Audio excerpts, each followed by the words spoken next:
بسم اللہ الرحمن الرحیم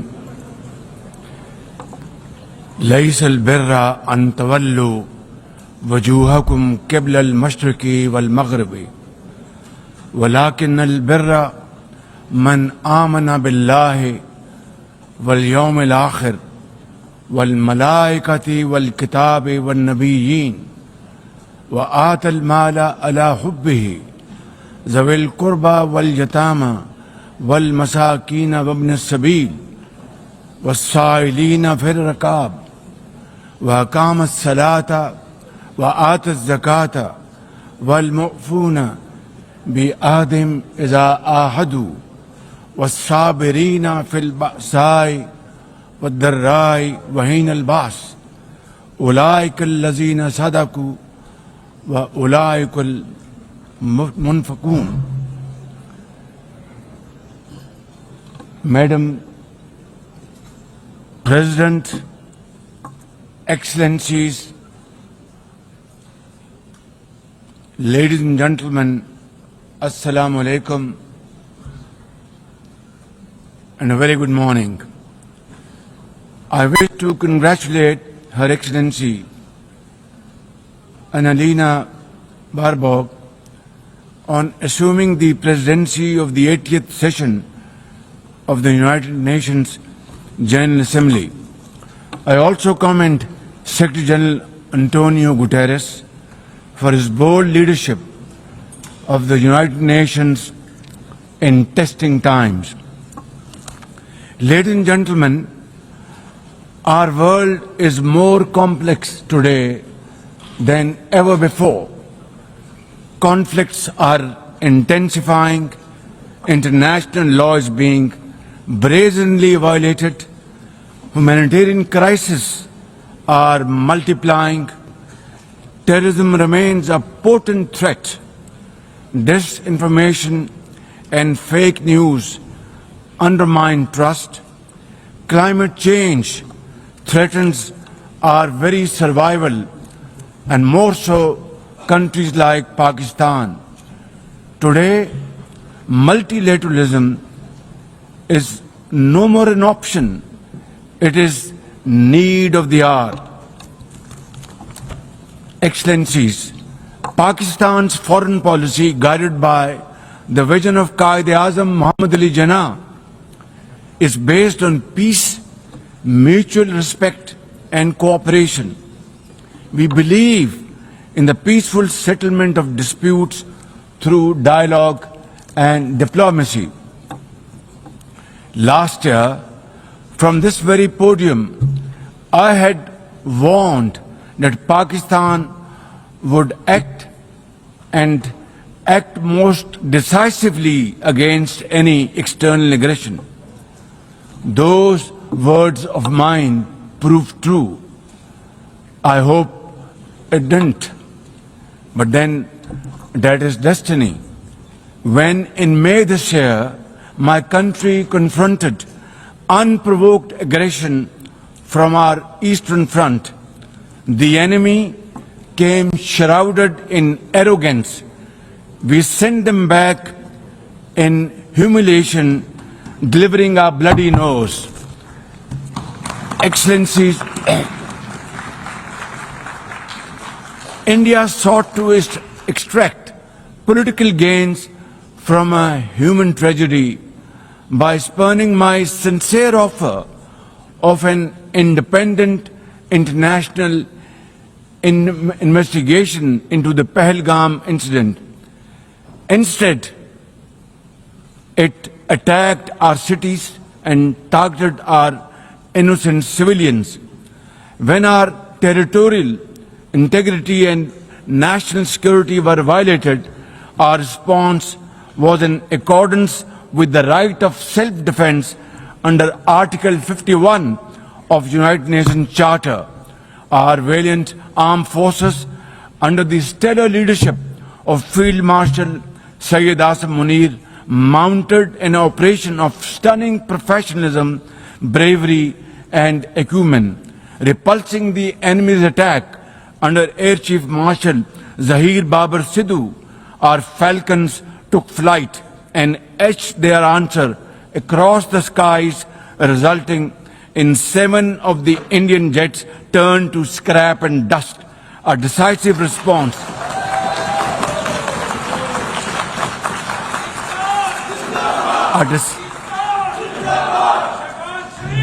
A decisive response to the aggressor that will echo through the annals of history.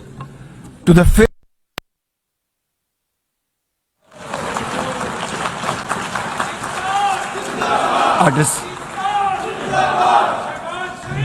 a decisive response to the aggressor that will echo through the annals of history.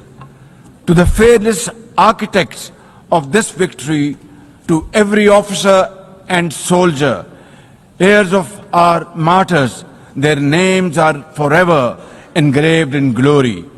To the mothers of our martyrs, their courage guides our path forward, and their sacrifice shall never be in vain, inshallah, God willing.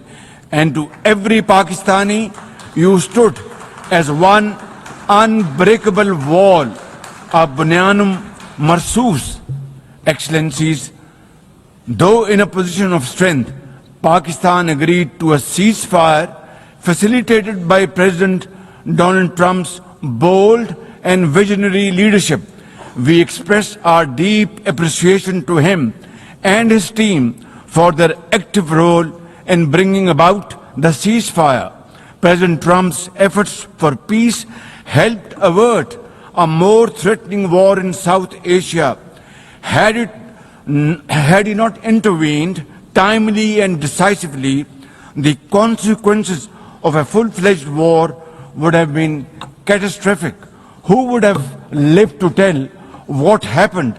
And therefore, in recognition of President Trump's wonderful and outstanding contribution to promote peace in our part of the world, Pakistan nominated him for Nobel Peace Prize. And I think this is the least we could do for his love for peace. And I think truly he's a man of peace. Ladies and gentlemen, we're also grateful to our friends and partners, including China, Turkey, Saudi Arabia, Qatar, Azerbaijan, Iran, UAE, and of course, UN Secretary General for extending their diplomatic support to Pakistan at this crucial time. Excellencies, we have won the war, and now we seek to win peace in our part of the world. And this is my most sincere and serious offer before this August Assembly of the World Nations. Pakistan stands ready for a composite, comprehensive and result-oriented dialogue with India on all outstanding issues. South Asia requires, ladies and gentlemen, proactive rather than provocative leadership. India's unilateral and illegal attempt to hold the Indus Water Treaty in abeyance defies the provisions of the treaty itself as well as the norms of international law. Pakistan has made it abundantly clear, and let there be no doubt once again in anybody's mind, as I said last year in this hall, from this podium, we will definitely and ardently defend, inshallah, the inseparable right of our 240 million people on these waters. To us, any violation of this Indus Treaty represents an act of war. Ladies and gentlemen, through this august House, I wish to assure the Kashmiri people that I stand with them. The people of Pakistan stand with them. And one day soon, inshallah, India's tyranny in Kashmir will come to a grinding halt. Kashmir will gain its fundamental right to self-determination through an impartial plebiscite under the auspices of this very organization, United Nations. Excellencies, the plight of the Palestinian people is one of the most heart-wrenching tragedies of our times. This prolonged injustice is a stain on the global conscience and our collective moral failure. For nearly 80 years, the Palestinians have courageously endured Israel's brutal occupation of their homeland in the West Bank. Each passing day brings new brutality, illegal settlers who terrorize and kill with impunity, and nobody can challenge them and question them. And in Gaza, Israel's genocidal onslaught has unleashed unspeakable terror upon women and children in a manner we have not witnessed in annals of history. In blind pursuit of its nefarious goals, the Israeli leadership has unleashed a shameful campaign against the innocent Palestinians, which history will always remember as one of its darkest chapters. But speak we must, Madam President, we must speak and speak loud and clear. Our words are too little, too late for Hind Rajab, a child, nay, a little baby. We have all heard her trembling voice on that phone call, which little Hind made as she struggled to stay alive under Israeli onslaught and atrocities. Can you imagine that little girl, Hind Rajab, as if she was our daughter? Can you imagine not having the compassion to spare her life? My agony and the agony of the entire Muslim Ummah, indeed, I think, the agony of all the nations on the planet is that we failed Hind Rajab, and she will not forgive us in this world and the world hereafter. As they say, ladies and gentlemen, the smallest coffins are the heaviest to carry. I, for one, would know, for I too carried the tiny coffin of a 7-year-old Irtiza Abbas during the recent confrontation with India. He was only 6 years old. Therefore, we cannot and we must not fail these children of Gaza or any child anywhere in the world. We must find a path to a ceasefire now and just now. Pakistan firmly supports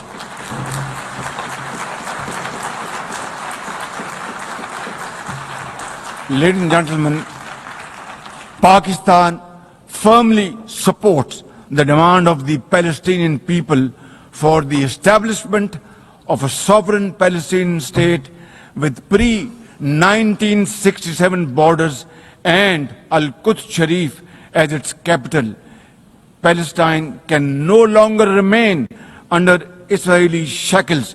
It must be liberated, and liberated with full commitment and with full force.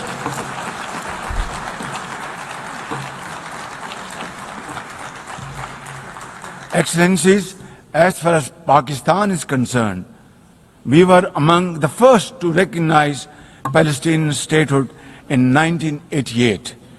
And now we welcome the recognition of the state of Palestine by a number of countries recently around the globe, and urge others to also follow suit, because time and tide wait for none.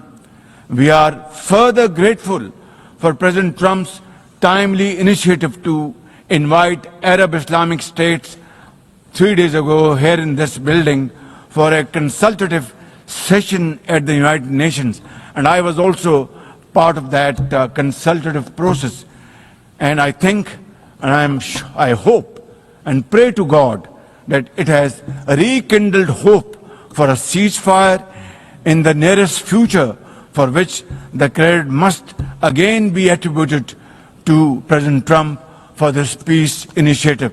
Excellencies, Israel's recent attack on Doha and its continued violations of the sovereignty and territorial integrity of numerous countries is reflective of its rogue behavior.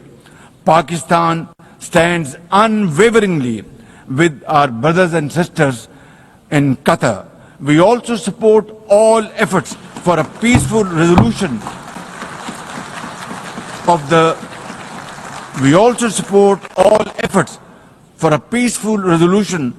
the Ukraine conflict in line with the UN Charter to end human sufferings and global turmoil caused by this protracted war.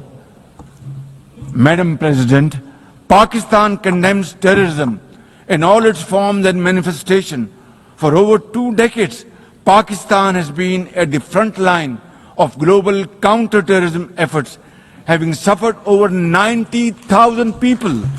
We lost 90,000 people of our country, babies, children, mothers, sisters, brothers, elderly people, doctors, engineers, and also suffered economic loss of $150 billion. Please tell me, put your hand on your heart, that what can be a bigger manifestation of our commitment to fight terrorism and erase it not only from the face of Pakistan, but from the face of this global world. And I believe a man killed in New York is a man killed in Lahore, a man killed in Islamabad is a man killed in London. It's a global village. So I think unless and until terrorism is defeated hands down, this world will not be a peaceful place to live. And for that, Pakistan's sacrifices are probably the biggest around the globe. It must be respected and appreciated because we are a bulwark. Had these terrorists not been encountered by us, they would have been roaming on the streets of New York and London and God knows Far East. So I think this is our humble contribution, not only for the people of Pakistan, but the people all over the world. Today we face externally sponsored terrorism, particularly from foreign-funded groups such as the TTP, Fitna al-Khawarij, Fitna al-Hindustan, BLA, and its Majid Brigade. Operating from Afghan soil, these groups are responsible for some of the most heinous attacks inside Pakistan, including the dastardly Jafar Express train incident earlier this year, the train was hijacked and 400 people were kept for days and weeks. And mercifully, by Allah Almighty's grace, our armed forces and law enforcing agencies were able to recover them.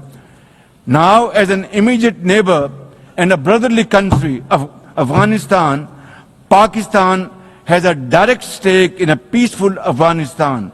We believe that the key to development and prosperity lies in regional stability and connectivity.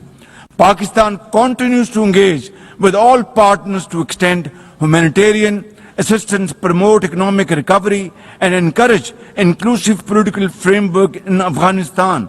The interim Afghan government must, however, uphold human rights, including women's rights.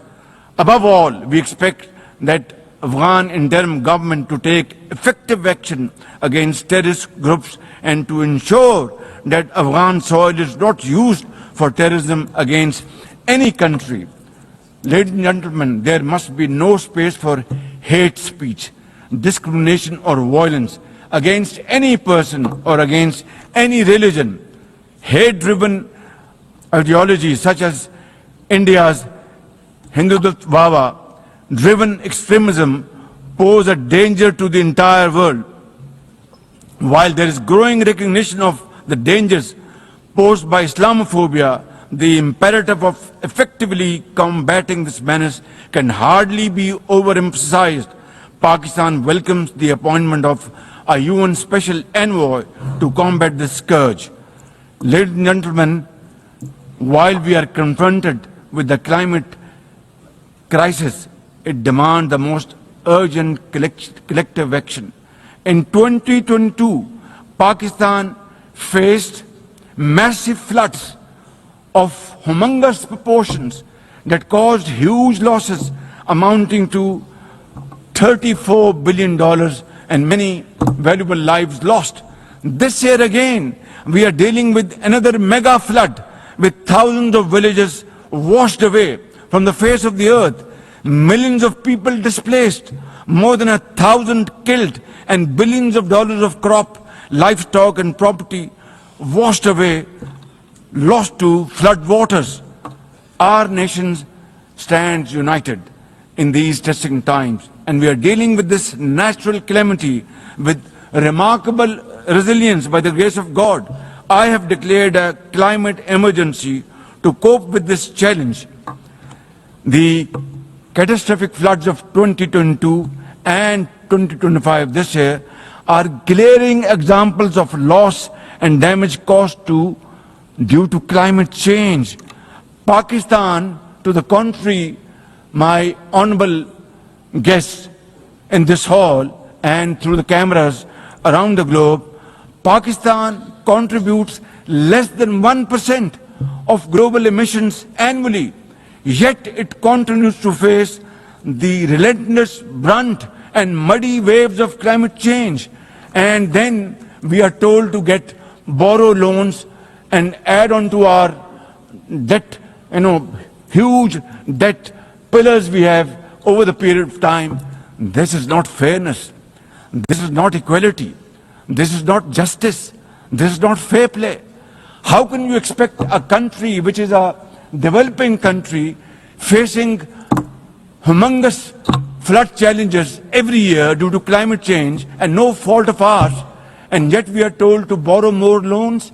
I think borrowing loan would be destroying your economy. We will be better off than not borrowing loan and standing on our own feet, working hard, tirelessly, blood and sweat, and we will, inshallah, make Pakistan a great country, inshallah. Ladies and gentlemen,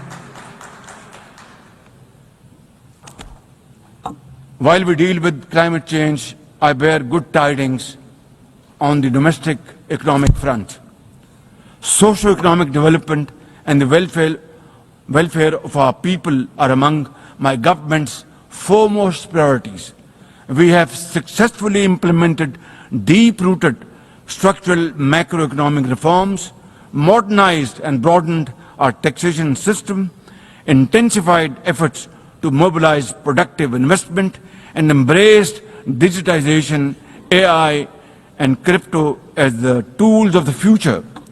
Strategic partnerships, including our all-weather cooperation with China through the China-Pakistan Economic Corridor under President Xi Jinping's landmark Belt and Road Initiative, are contributors to our progress as I speak.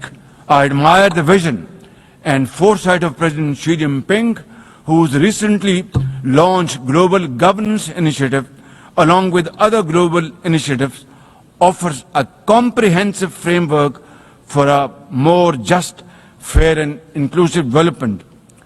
Excellencies, as a non-permanent member of the UN Security Council, Pakistan is playing its constructive role in conflict prevention.